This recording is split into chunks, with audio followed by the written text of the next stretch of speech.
Wallahu a'lam bishawab. Yang Anda lihat, Lebaran ketupat ini terus dihidupkan, terus dilestarikan. Puasa 6 harinya nggak ada. Kemudian untuk apa Lebaran ketupat itu diadakan? Sejatinya Rasulullah SAW tidak pernah mengadakan Lebaran setelah puasa 6 hari di bulan Syawal. Ada Lebaran ketupat sini? Nggak ada. Alhamdulillah. Ya, ini disebut difatwakan oleh para ulama. Kan manusia itu semakin mengada-ada, membuat bid'ah, sehingga bid'ah hidup, sunnah mati.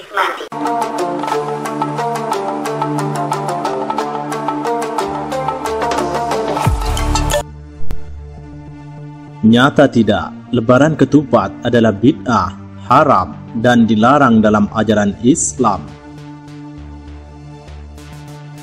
Hal yang tidak dapat dipisahkan saat merayakan Hari Raya Idul Fitri diantaranya adalah keberadaan ketupat.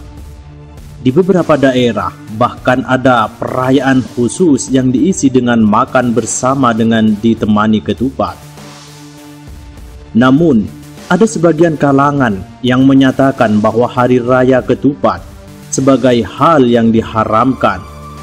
Argumentasinya, karena selama hari raya tersebut melakukan sejumlah hal yang dapat mempengaruhi akidah dan menambah ibadah baru.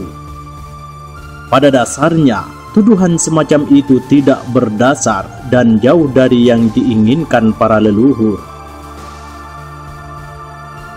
Perayaan ketupat bukan tambahan ibadah, tidak ada unsur-unsur ibadah sama sekali. Tidak ada takbiran, tidak ada bentuk solat atau apapun saja.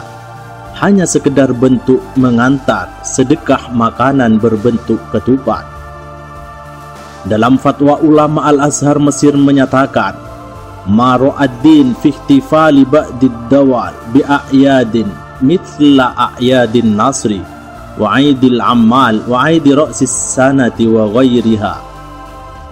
Artinya, apa pandangan Islam tentang perayaan di sebagian negara seperti memperingati hari kemerdekaan, hari buruh, perayaan awal tahun, dan sebagainya?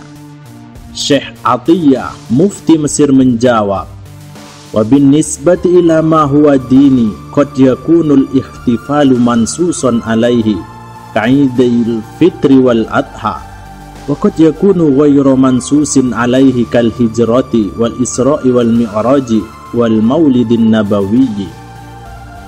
Artinya, kaitannya dengan agama ada dua. Pertama adalah dijelaskan dalam agama seperti Idul Fitri dan Idul Adha.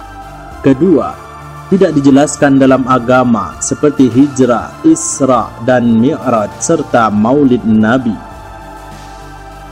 Selanjutnya, beliau menyatakan bahwa perayaan yang dijelaskan dalam Islam hukumnya disyariatkan dengan syarat dilakukan sesuai perintahnya. Dan perayaan yang tidak dijelaskan dalam Islam, maka bagi umat Islam ada dua pendapat. Ada yang melarang karena dianggap bid'ah, ada juga yang membolehkan karena tidak ada dalil yang melarangnya. Sehingga kesimpulannya, apapun bentuk perayaan yang baik adalah tidak apa-apa selama tujuannya sesuai dengan syariat dan rangkaian acaranya masih dalam koridor dalam Islam. Boleh saja peringatan itu disebut perayaan sebab yang dinilai adalah substansinya, bukan namanya. Sebagai informasi, sejarah Lebaran ketupat ini berawal dari Kanjeng Sunan Kalijaga yang pertama kali memperkenalkan kepada masyarakat Jawa. Lebaran ketupat dirayakan pada 1 minggu setelah Idul Fitri, yakni pada 8 Syawal setelah melaksanakan puasa sunnah selama 6 hari. Lebaran ketupat bukanlah sekedar menjadi makanan khas hari raya Lebaran. Ketupat memiliki makna khusus.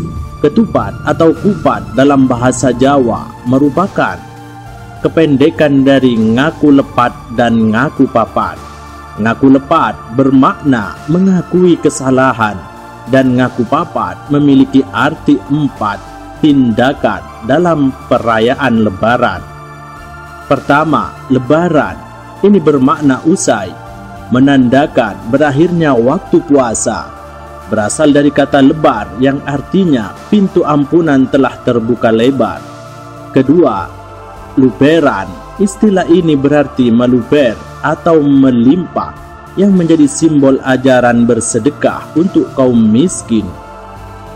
Pengeluaran zakat fitrah menjelang Hari Raya Idul Fitri, selain menjadi ritual wajib bagi muslim, juga sebagai wujud kepedulian kepada sesama manusia.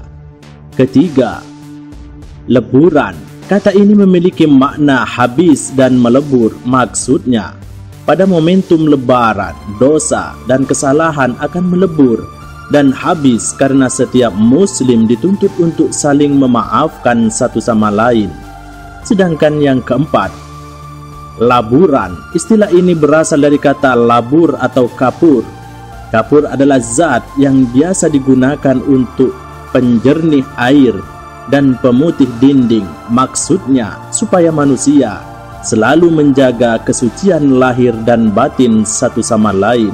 Wallahu a'lam bissawab.